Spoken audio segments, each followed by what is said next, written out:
sheet of paper, I need to give you the weather forecast. We have a large storm coming. Oh, sorry. Storm Large is coming. So next week, Storm Large and Pink Martini is performing on Thursday. The Trust Talk is on Wednesday. So next week, we will see you here on Wednesday night. And our speaker then is Bennett Parton, who wrote a book about Sherman's march through this region. I heard him on, I never can remember, the State Historian has a podcast, the guy on ETV. But he was interviewed for like 45 minutes. It was very compelling, so looking forward to that. I am sorry, I hit the wrong button. Slideshow. All right, nope. Sorry, red fingers. Can we get rid of the top? Full screen it. Nope. Every button makes it slightly worse, and I only have 100 people watching me do it. They're better than you than me, because I have no idea. We're going to call that close enough? Am I all right with Close that? enough, I can fix it. What do you want to do? Tech support is here. Yeah, all right. You can.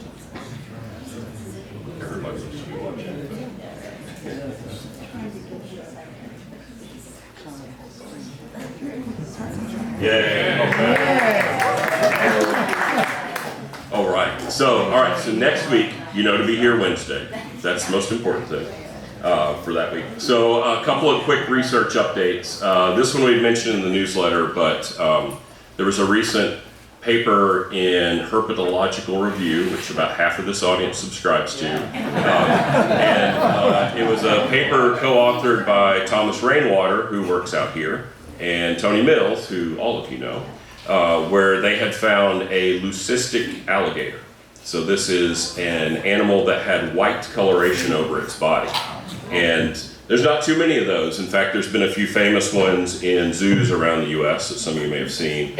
And finding them in the wild is very rare. Tony thinks he might be the only person out there who has published on 2 of them, because that was the second one that he has encountered. So that was a great publication to come out. We also had the SET station involved. So the SET, Surface Elevation Table Station. This was done with partners at Port Royal Maritime Center. And this is off of the trail going out to the outer section around Palmetto Point to the Great Salt Pond. It's in the marsh. All it is rebar that's been driven down far enough that you can't push it anymore with a jackhammer. So this is like 50 feet down. And that stays put forever. And the idea is it's a reference point, and as the salt marsh goes up with changing climate and sea level, we can monitor that.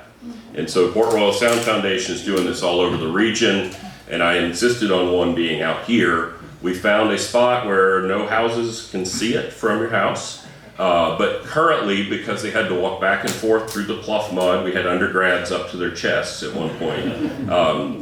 It looks pretty messy, but that will calm back down and disappear by the spring. So let me know if you have questions on that later. The other quick research note was the state just completed its once every 10 years shorebird survey of shorebirds wintering in South Carolina. This is a huge logistical challenge because we have so many islands, and many of them are not connected by roads and bridges. And so I was part of the group that went out to Pritchard's Island, just south of Fripp. We also went to Bull's Point. There was another group that hit Harbor Island, Hunting. It was all within a 1-week period, and it spanned the entire state. The 2 mornings I was out included Spring Island, Widgeon Point, Pritchard's. This was 2 days after the snowfall, so it was miserably cold. And it was all done at high tide because that's when the shorebirds take a break and take a rest. And so in those 2 days, I personally saw about 6,000 or 7,000 shorebirds. So Dunlin is number 1, semi-palmated plover number 2. After that, there's all kinds of other goodies. But when we get the results of the entire statewide survey, I'll be sharing that with you all. All right. So that's our research roundup. I'm really pleased to introduce tonight's speaker, who is James Ffrench. James is managing director at Beauvais Carpets in New York. There he's responsible for buying, researching, and sales for all antique and vintage rugs and textiles, designing and overseeing production of their exclusive line of contemporary handmade rugs and tapestries, as well as day-to-day management of the business and sales staff. Before he joined Beauvais, Jim was an independent dealer, consultant, and appraiser for rugs and textiles from around the world for private individuals, auction houses, and museums. Other past work includes Christie's Rug Department, and as a vice president and head of Christie's Rug Department, and as a senior specialist in the rug department and manager of the vintage automobile department at Sotheby's. He graduated from Colby College and Sotheby's Work of Arts course in London, after which he trained in the apprentice program at Sotheby's, New York. In addition to his work there, he currently serves as vice chair of the Board of Governors of the Colby College Museum of Art and as a rug and textile appraiser for PBS's The Antiques Roadshow. So let's welcome James Ffrench.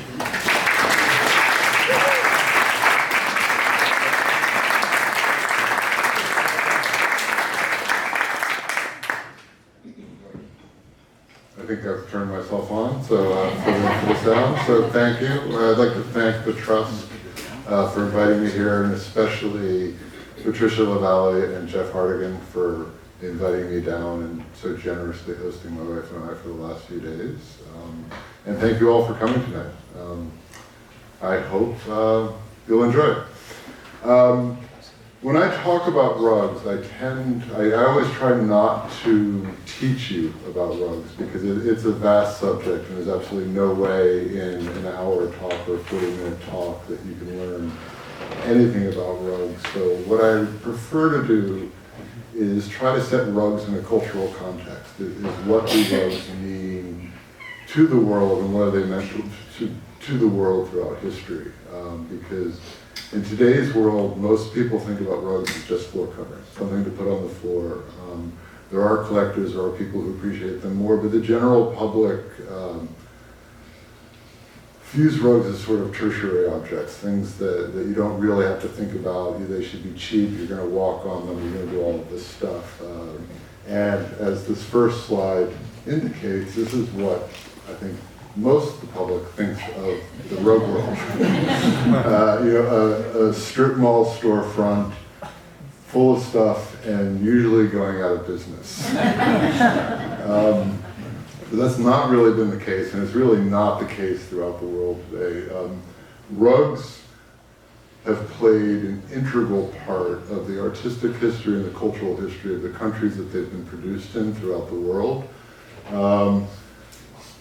The height of rug weaving was really in the 15th, 16th, and 17th century in Turkey, Persia, North India, somewhat in China.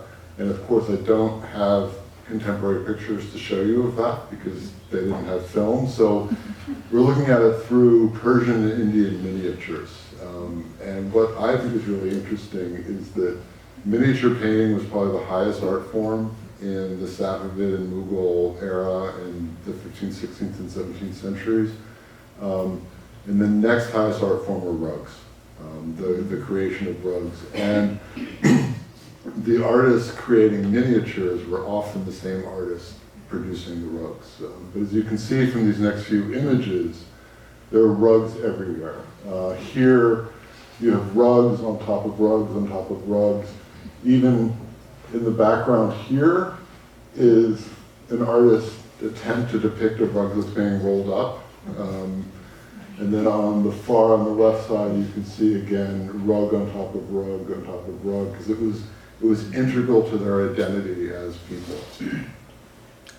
This next slide, this is Shah Jahan, who was a Mughal emperor. And rugs were often also used in depictions such as this to identify the most important person in the picture. And so here's Shah Jahan on a small rug where his wife sits on the larger rug that his small rug is on top of. And again, it's sort of, there's not a lot of other decoration in the picture. The rug is centrally important to the composition. here again, just more and more of the same. We could go on and you could get kind of ad nauseum, but you can see here where there's rugs everywhere within these palace pictures, this miniature. And then to shoot to another type is kind of tribal and village weaving. This is the interior of a Turkish hut in the southwest corner of Anatolia. And this is really where this woman and you can kind of see the head of her grandson there, where they live.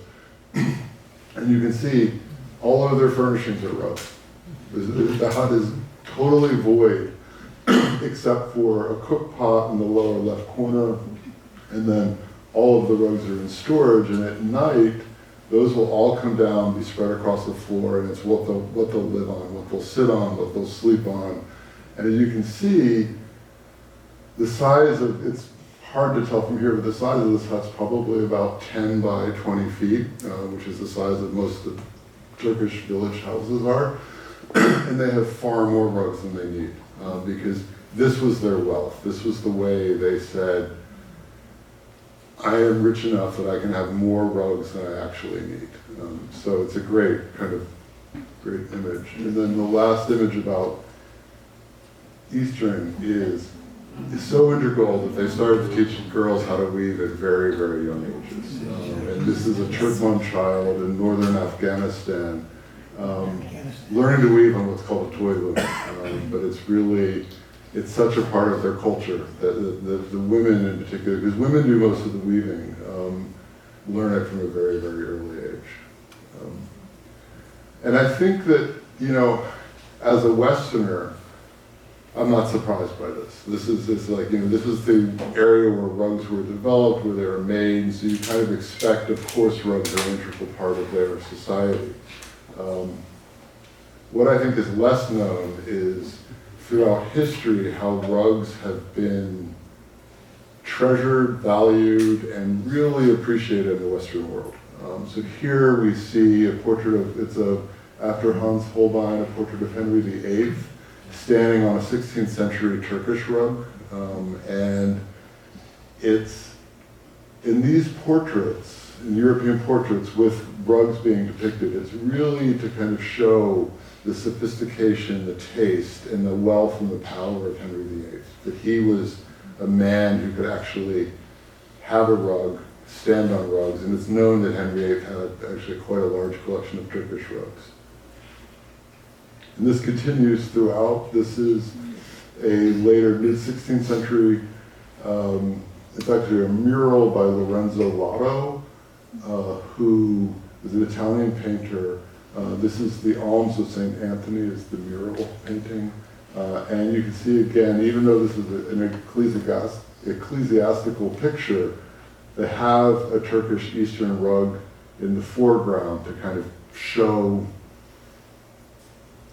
that they got it, that they had this wealth, they had this, and then there's another Turkish rug hidden in the background under the bishop's mitre.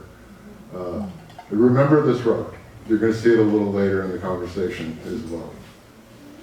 And then this again is just another portrait to emphasize how Europeans this is a mid-16th century painting by van der Heck, to kind of show how prominent, this is a philosopher in his study, and the prominence of the depiction of the rug in the picture is just to emphasize how sophisticated this gentleman was, his level of taste, and that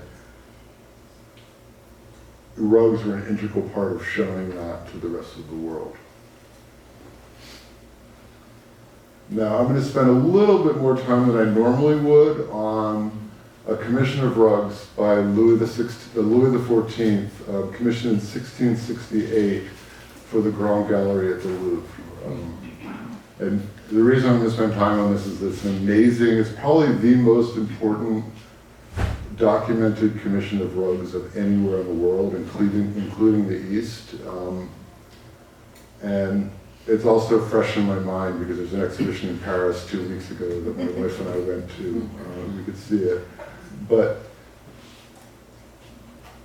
in 1668, Louis XIV commissioned 93 carpets to be laid side by side to cover the entire 460-meter length of the Grand Gallery in the Louvre.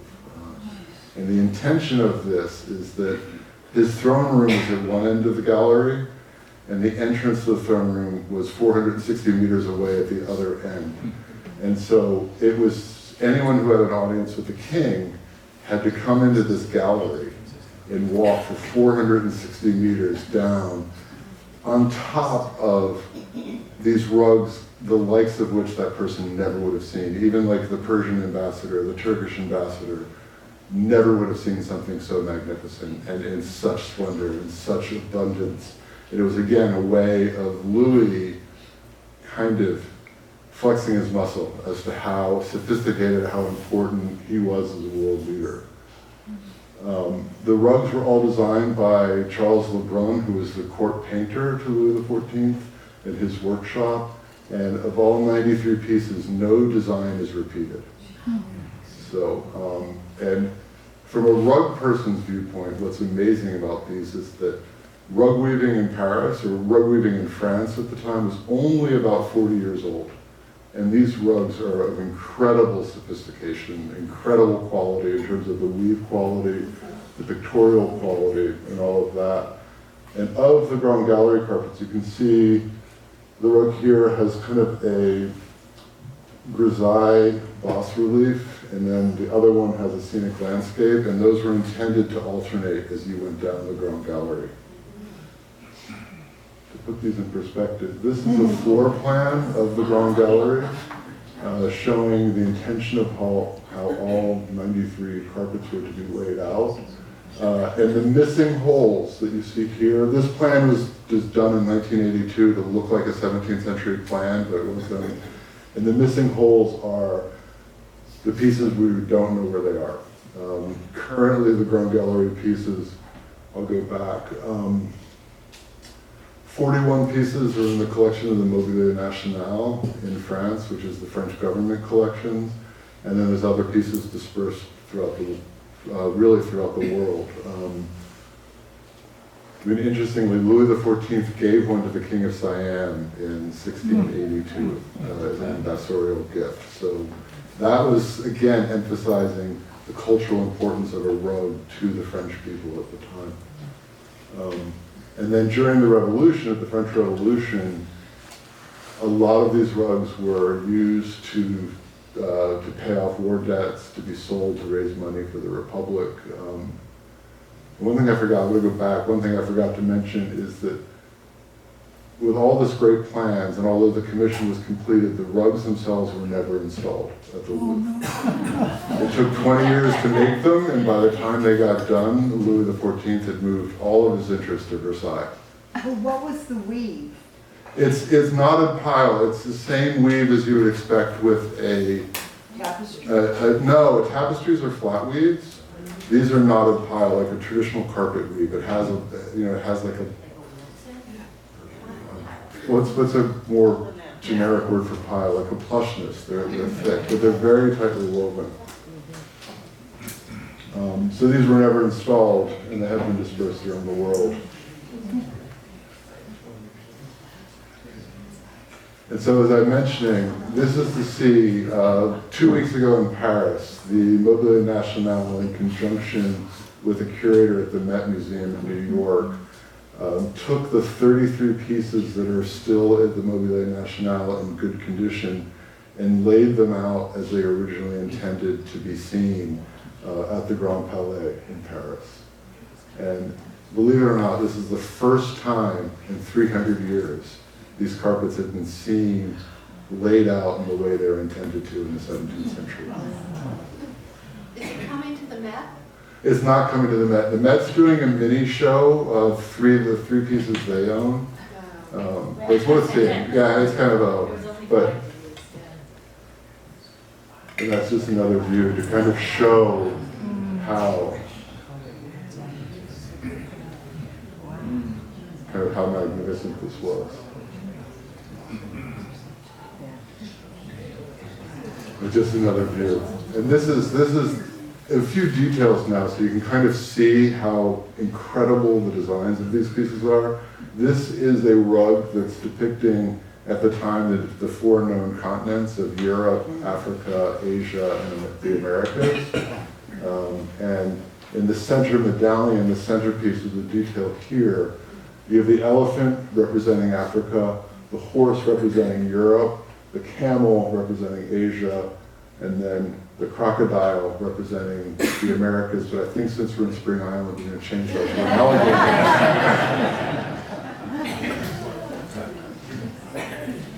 But you can just see, and then this next thing, intertwined in the borders and all the designs is just this pictorial reality of animal heads and things. And it's a really, truly magnificent carpets. And if you ever have a chance to see one in person, as I said, there's 3 at the Met Museum in New York, there's one at the Huntington in Pasadena, there's a few that float around the roof, so they're worth looking at, they're worth tracking down to look at. But the interest in rugs was not isolated to Europe. You know, the fascination and the importance of rugs was not just contained within Europe. Even in America, in the 18th century, rugs were treated in paintings and treated in collections as they had been in Europe throughout the centuries. This is a Robert Feek portrait of Isaac Royal and his family.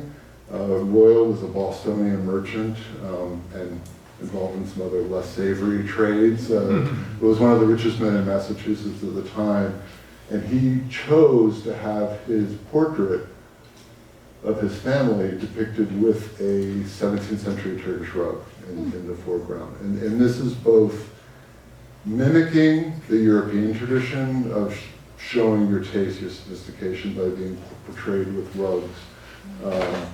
But there's a 1739 inventory of Royal's possessions that lists that he owned 3 turkey rugs. So it's quite likely that he actually owned this rug.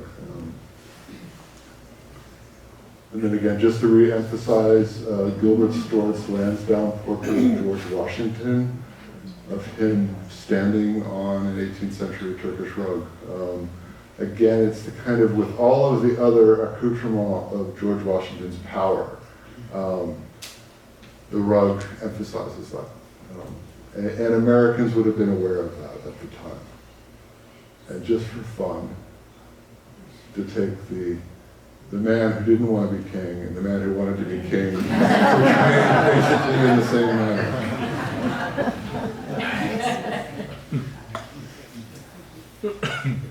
And, you know, this tradition of the appreciation of rugs continued in America well into the late 19th and early 20th century. These 2 rugs are 17th century Mughal Indian rugs that are in part of the Frick collection in New York. And to put this in perspective, the larger rug in 1916, the larger rug on the right, Frick paid $39,050 for that. And he paid $15,000 for the smaller rug on the closer to me here. But to put that into complete perspective, at the same time he paid $35,000 for a Renoir and $15,000 for a Manet. So he's paying more for his rugs than he was for, at the time, basically contemporary or modern painting. And there's a rumor that he paid more for these rugs combined than he paid for all his Fragonard panels. But recently that's been kind of debunked. Okay. So this tradition, this appreciation of rugs really lasted in America and in Europe up until the Depression. And then after the Depression, the rug market kind of became less important to people. I mean, I think the decorative arts in general, there's a separation in art history of making paintings and sculpture, fine arts, and things like rugs and furniture, decorative arts. And it's really the first time that's happened. I blame it on art historians for creating a hierarchy within the art world, but it didn't really exist prior to this in any culture, European or Eastern. Now quickly, we'll talk a little about me and how I became a rug dealer. When I was at Colby College, I was an art history and art studio major with the intention of going on to grad school to be a sculptor. So this is, I think, actually the only piece of my own work that I still own. And I think when I look at these now, I made the right decision.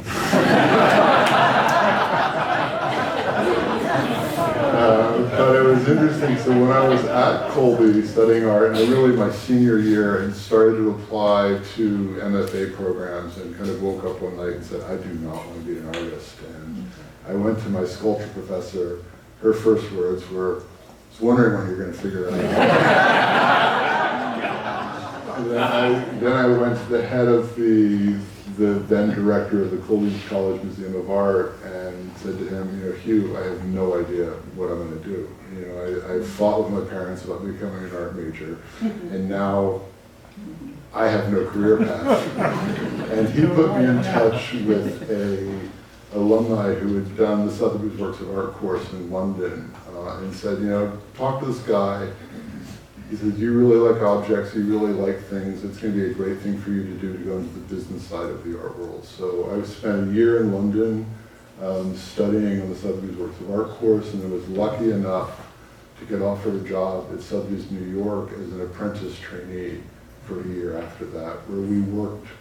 There was 5 of us, and we got rotated through the entire company, including, like, I worked a week in the shipping department, I worked a week in accounting, I worked in Impressionist paintings, American paintings, I did a week in the rug department, and then about 3/4 of the way through that year, the head of the rug department came to me and said, Monday you're working for me. And I said, I really don't want to work in the rug department, but it was sort of, it was like, great, then you're going to have to find someplace else to work. So I spent about 6 years at Sotheby's as a specialist, learning the ropes. And as an auction house employee, and auctions are the best place to learn about art, because you're actually handling objects, you're seeing thousands of things every year, from the very good to the very bad, and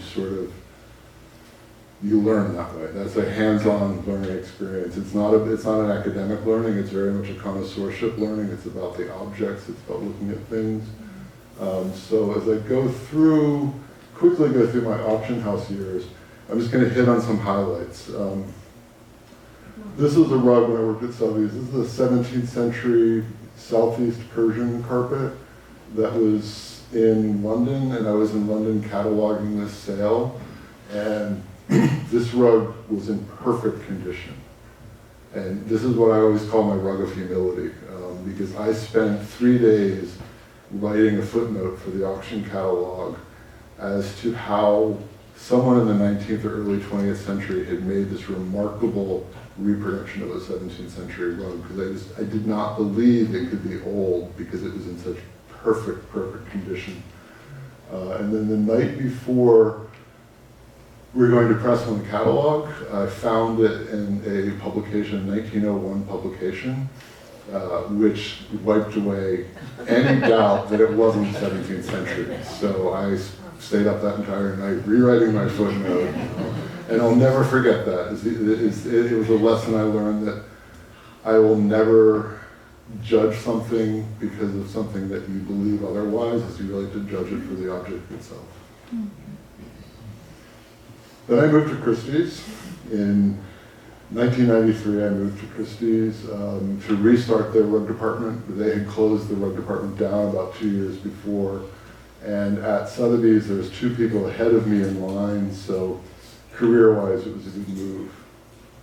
And again, it was just kind of more of that learning through the auction process was an amazing experience. And for my highlight of my Christie's career, the first object I sold at Christie's was a ground gallery carpet. So, in 1993, and it had been brought in because, as I said, they didn't have a rug department. It had been brought in by the French furniture department, and they really weren't sure what it was, other than that it was old. And they had brought in an estimate of like $80,000 to $120,000, thinking it's an important French rug that's going to sell for good money. We ended up selling it for about $730,000 in 1993. And it was my first dive into the history of the Grand Gallery carpets. And so these carpets kind of became a passion for me throughout my professional life. And then after the auction world, I left Christie's in 1997 and was on my own for 3 years, and then had been doing a lot of business when I was on my own with a company called Beauvais Carpets. And one day the owner approached me and just said, you know, we should be doing this together. We shouldn't be doing this separately. So I became a dealer. And the one thing I love about being a dealer, particularly with antique rugs, is that as an auctioneer, you've got to put auctions together. You've got to go out and find 300 objects to put into a sale, so they range from good to not so good to fantastic, but it's kind of what you can find. As a dealer, you get to sit on the other side of that and cherry pick, buy the best things, buy the things you really love, what you really want. And that's been, I mean, it kind of transformed the way I look at old rugs. And this rug, this is a 18th century rug woven in England by a weaving company called Moorfields. It was designed by Robert Adam, the famous Scottish architect, who was kind of the it architect of the 18th century England. And I love this rug because it's one of my great discoveries, again, in that it was sold at Christie's, New York, and prior to the sale, my former colleague sent me pictures of it and saying, I don't think this rug is right. My bosses in London are telling me it's French, to catalog it as French. And I said, no, you're looking in, you know, right continent, but wrong pew. Because I had remembered this rug, which is in Austerley Park outside of London. And it's just, as you can see, it's many of the same motifs. And so, and then after we bought the rug, I found the original Robert Adam drawings at the Soho Museum in London. And that was just, you know, just like, I still remember the day when I got the email from someone in London with pictures of the drawings. It was just amazing. So, and this rug is from 1776, so. And then I'm just going to quickly go through one of my other roles at Beauvais is we've started to design and make rugs. We're getting tight on time, so I'm going to push through this to get to the fun part. But just really want to emphasize in that in making rugs has been great for me because it's brought me full circle back to being a maker, you know, studying to be a sculptor and now making rugs. And it's a much more collaborative process in making rugs, in that I'm working with designers, working with dyers, working with weavers. But we're doing it very much in the traditional technique. This is our dye house at one of our workshops. And you can dye about 4.5 pounds of wool in one of these pots, and it takes about 15 pounds of every color in a rug, so it's very much the old method. And we're making rugs that, I don't say will look old, but they have the soul of an old rug. That's just dyeing it. Just kind of show Where is that? it's- Is that India? No, it's actually in China. China. Yeah. And that's views of the workshops with some rugs on loom. And so, and I think what's always a fun, this is a view of a woman weaving. And I have this is when we were talking about the texture of the Savonnerie carpets, they're like this, where they have a pile. They're woven on a loom with a pile. And I always think that it's fun because it's something people don't necessarily ever get to see. But here's this video clip of someone weaving. And you can see they have a graph behind the loom, and she's actually counting the knots. She's counting from the graph where she has to tie a knot, and then she's cutting it off with her blade.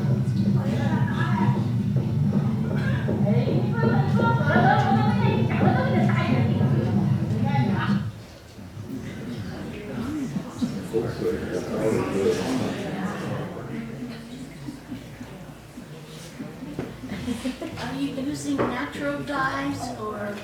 We use a combination of some natural dyes and chromium-based dyes.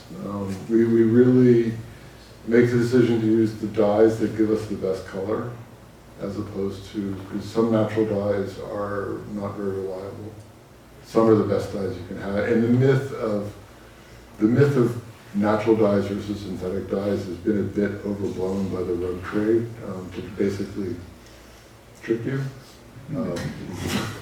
But here's the, it's sort of one of the, I guess, kind of crowning moments of my career is I've spent 30 years as an appraiser on PBS's Antiques Roadshow, which is a lot of fun.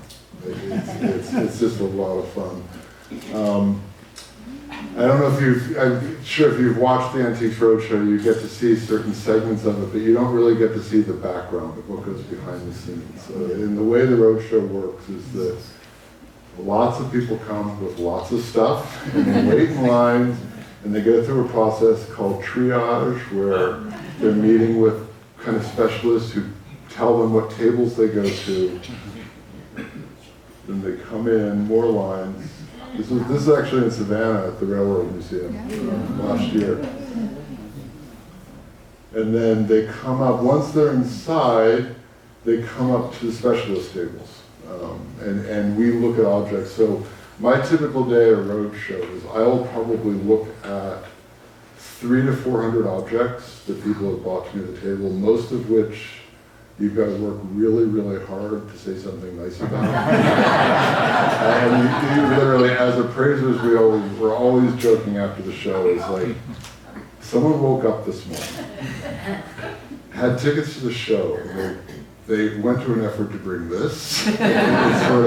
But people are really coming, they're curious. They're curious about what they have, and I think most of the appraisers are very kind to people, and we always let people down gently. And even, for us as people in the trade, I work with objects that are worth thousands and thousands of dollars.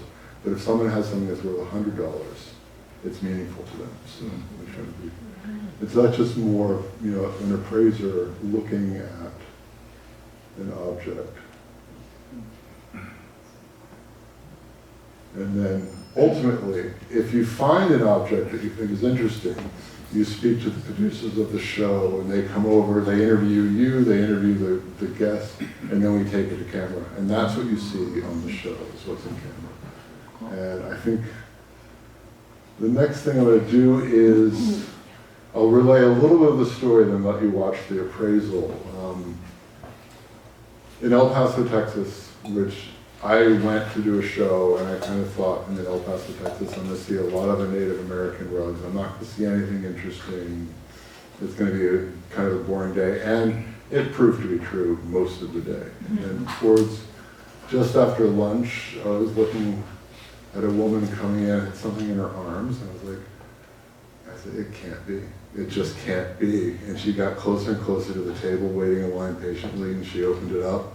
And it's one of the best rugs I've ever seen. Definitely the best rug I've ever seen in the Roadshow, but one of the best rugs I've seen outside of a museum or a collector situation. So I'm going to stop talking and let you watch The collection the appraisal. of my father's great uncle, Saul, and he collected Oriental rugs.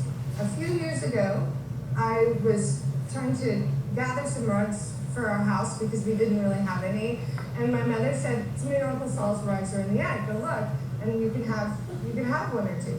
And so I picked this one, and then when I got it home, I noticed that it had holes and that kind of thing, and I thought, well, I can't put it on the floor and walk on it, because I can't afford to repair it and have parts of it rewoven. So I had it cleaned at a rug store, and then I rolled it up and put it under the bed. Despite what looks like flaws and problems, you picked a good one. Good. Do you know anything about its history? What it's called? All I know is what is written on the back of it on the linen tag. And I don't even know how to pronounce, is it Uşak. Uşak, Which is in Turkey. Oh, it's in Yeah, Turkey. it's a region in Turkey where we made rugs. It's an Uşak of a very particular type called a Lotto Uşak. Lotto, Lotto. And it's named after an Italian painter named Lorenzo Lotto, who worked in the 15th and 16th century. And the reason why we know there's a Lotto Ushak in the West is the painter Lorenzo Lotto used these as backdrops in many of his paintings. This yellow design you see here is very stylized, typical Islamic arabesque that you see in various forms in other carpets, but it was really popular in Lotto's painting. He was a 16th century painter, so what date do you think the rug is? I don't know, but is that why it's all dried out? Oh my gosh! And I gotta tell you, my heart skipped a beat when you came in today. I thought, oh boy, you don't see many 16th century rugs anywhere outside of museums or very famous collections. Oh, yeah. So, despite the problem, this is a beauty. Yeah. And it's got wonderful color. It's got tremendous drawing. The weaver really knew what she was doing in weaving this. It's got a fairly rare border type. It's a reciprocal arcade, and this wonderful green color. Green is a fairly unusual color to see in carpets. It was a hard color to dye. The brown dyes that you see here have probably been restored at some point, but originally all of this would have been outlined in this dark brown. But dark brown dyes have a really high iron content, and when that's exposed to oxygen, it rusts and it corrodes away the wool. The dye stuff has just eaten out the wool and kind of made this recessed pattern. Do you have any sense of what it may be worth? I have, except for the value written on the back, which is $350. In today's market at auction, I would conservatively estimate this at $30,000 to $40,000. Wow. And that's really conservative. Oh, wow.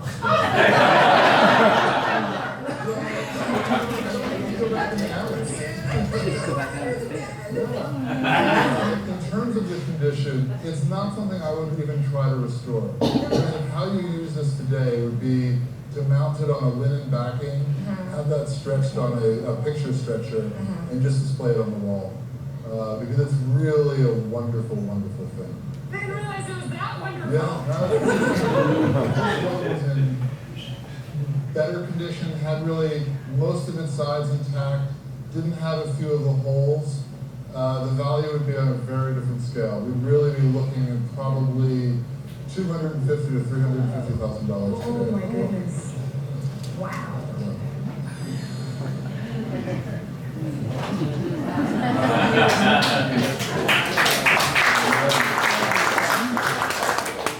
As a treat, after we do the appraisals, the guests get interviewed without me. And these they never get aired on TV. They're sometimes put on the website, but we do have access to them. Were you surprised at what you learned? I was really surprised. I had no idea it was that old, number one. And the value is very surprising. So yeah, because it was just up in my parents' attic. And then it's been rolled up under our guest bedroom bed for 10 years. But what made you decide to bring it today? One time I took it to get it cleaned at a rug store.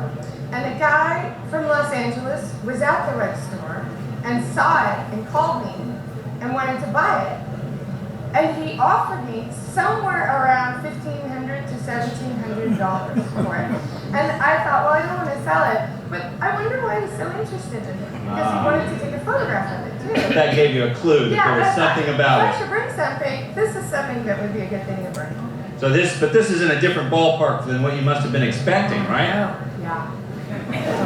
30 to 50,000 it was, the estimate? I think so. I don't know. Wow. What are you going to do when you get it home? Well, I'm going to have a conversation with Ffrench, and he's going to tell me how to take care of it, so I don't ruin it before we can figure out what to do with it. Maybe a way to display it that doesn't involve walking on it every day, though, or keeping it under your bed. Yeah, that's probably not the best place for it. Well, congratulations, Eleanor. Thanks for talking with us, and well done. Thank you very much. Okay, so thank you. Thank you all for coming. I'd love to open the floor up to questions if anyone has questions. Were you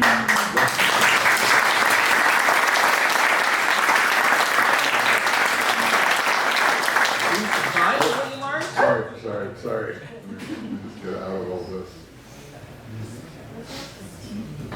Okay, yeah, I think you were, My sister-in-law is from Iraq, and she said as long as she could remember, every summer, they would send all of the children to camp where they would weave rugs.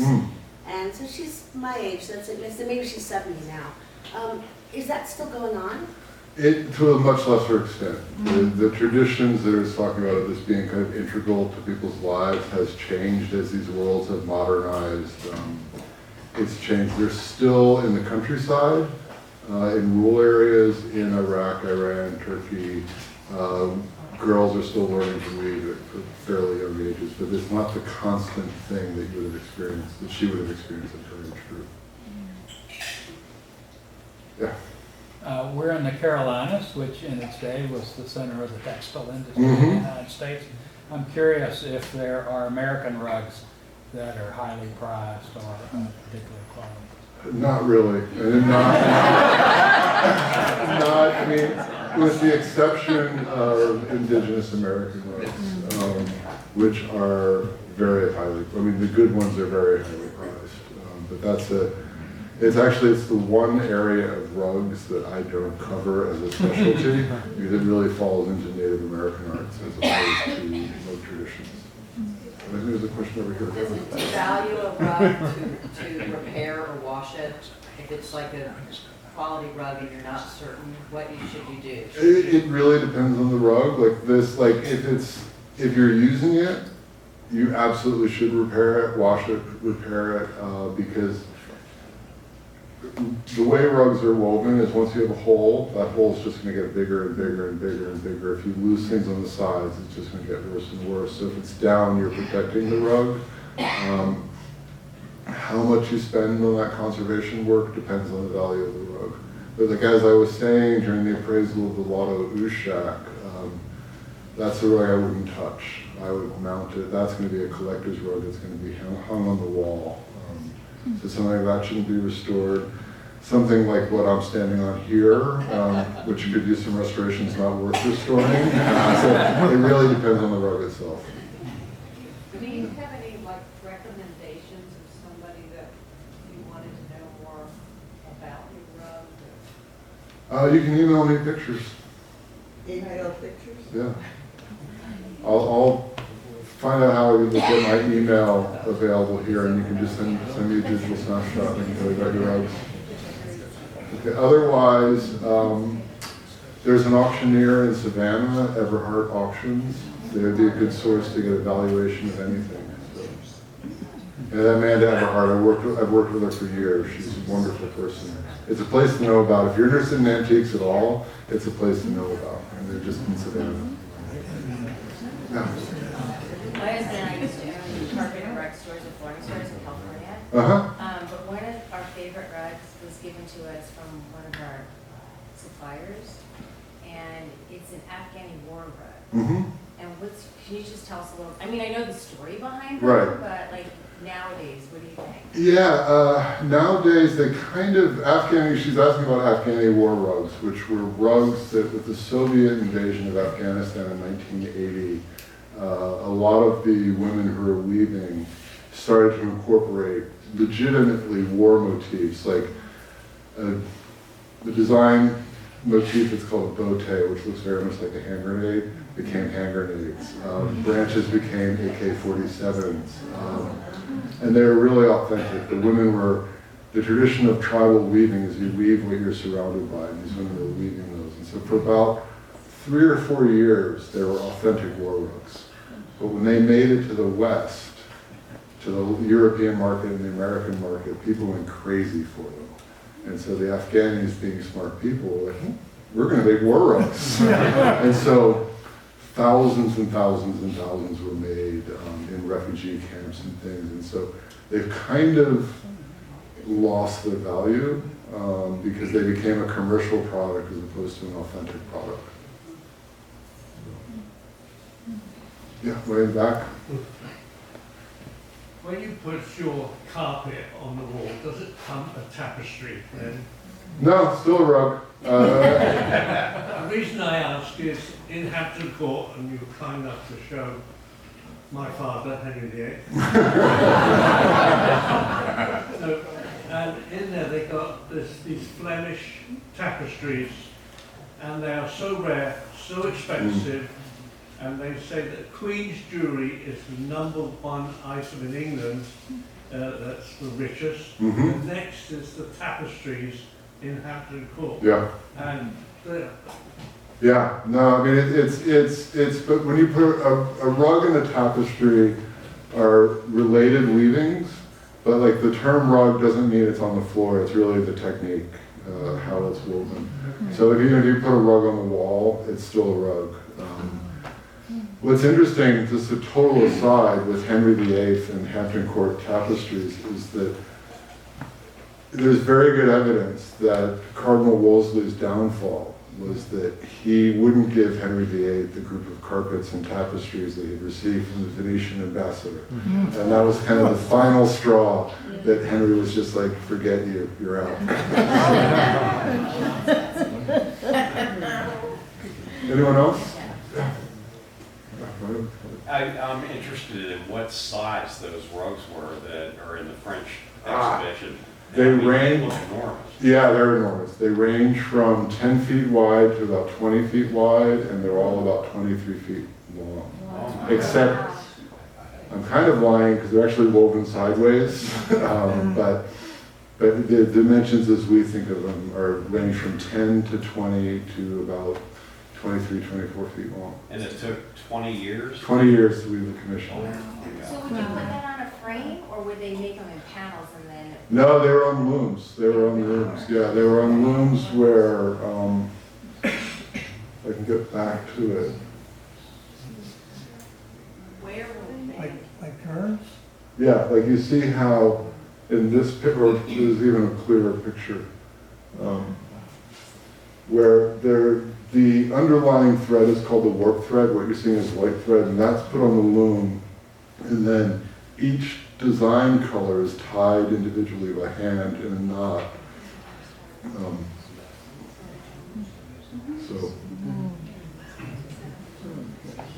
Yeah. Your last name, 2 F's. Could you tell us about that? No, not really. No, it's Anglo-Irish, and my father was born in the British Commonwealth, and so when he came to America, he never changed it. I mean, it's great because like in England and British Commonwealth countries, it's about half double F Frenches and half single F Frenches. And when I went to London after Colby, I joined a place called the London Library, which is a private library. And for the first time in my life, I walked up, the librarian said, "Name please," and I said, "James French." He said, "1 or 2 F's?" And I was just like, I'm home. And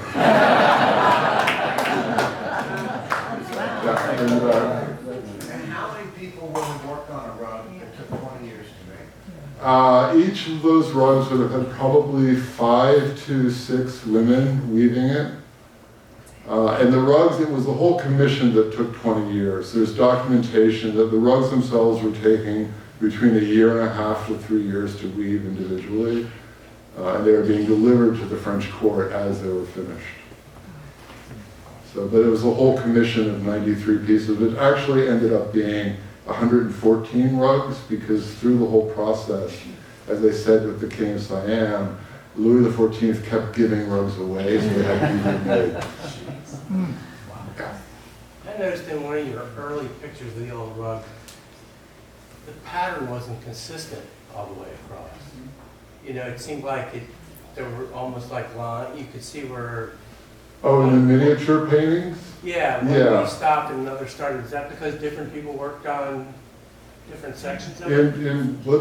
I don't know. Maybe I'm wrong. We'll go back. No, you could be, because there's. Oh, I'm going the wrong way. Sorry.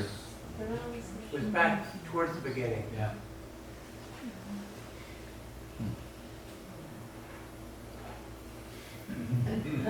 There. Here. No, this one on the left, that's actually, all of that are holes. Those are holes. And it's been mounted onto a velvet So so I'm just seeing the background. you're seeing the background. It So almost it's, looks like a vertical line. yeah, no, and it is a vertical line. That rug was almost cut in half. It's been pieced back together. Okay. So, but you will see variations in rugs. It's usually dial-up changes, sometimes a weaver change. You will see inconsistencies. You know, the rug dealer line is only God is perfect, so every rug has a mistake. It's really just that they're handmade. You have a question? Which country were the rugs made in? The Louvre rugs, they were made in France. Yeah, they were made in workshops. Yeah, no, and it's amazing that it's hard to get into without knowing a lot more about rugs, but the technical characteristics of those rugs are amazing. I think truly unbelievable, and that rug weaving in France at this time was only about 30 years old when that commission started. And there's some hints that Persian weavers were brought to France to teach the French weavers how to weave. That's never been fully documented. But when I saw these rugs in Paris 2 weeks ago, without a doubt, someone was training them how to weave. They were not figuring it out on their own. So in the case of these rugs, and some of the others that you showed us, that you said were 15th century, 16th century, how do you establish the date on them and the Provence? I mean, how do you do that? It's you know, when I started this thing, I wasn't going to try to teach you anything about rugs. Yeah. It's experience. It's all. It's looking at things, and rug dating of rugs has changed drastically just even in my career. We've learned that things are earlier than we thought they were, other things are later than we thought they were. It's just having usually a touchstone of something, like knowing a rug was in a mosque or delivered to a mosque in 1580 and was in that mosque until 1890. That's a touchstone for what late 16th century rugs look like. And then it's just experience of working with them and learning them. So science hasn't gotten involved, like carbon testing or any kind of? It has a little bit, but it's really, really unreliable because of the materials used. You know, it's wool and organic dye stuffs, and they give you, what it can do is confirm beliefs, but it's not going to date something specifically. Yeah. Is there a hierarchy of presumed quality among countries, and how's that changed over the centuries? Yeah, I mean, there isn't a hierarchy anymore. Over the centuries, like pretty much in the 20th century when hierarchies started to get put on things art historically, Persian rugs were always considered the best. Turkish rugs were next, Indian rugs were next, and then Chinese rugs were horrible. And then tribal rugs, it was like court workshop rugs were the best, then urban workshop rugs, then village workshop rugs, then tribal rugs, but that's all gone out the window. And you evaluate each rug, each type of rug based on its own subgroup. You know, like I'm never going to compare a Turkish rug to a Persian rug. It's always going to be a Turkish rug to other Turkish rugs from the same region, the same date that piece was made. This will need to be the last question.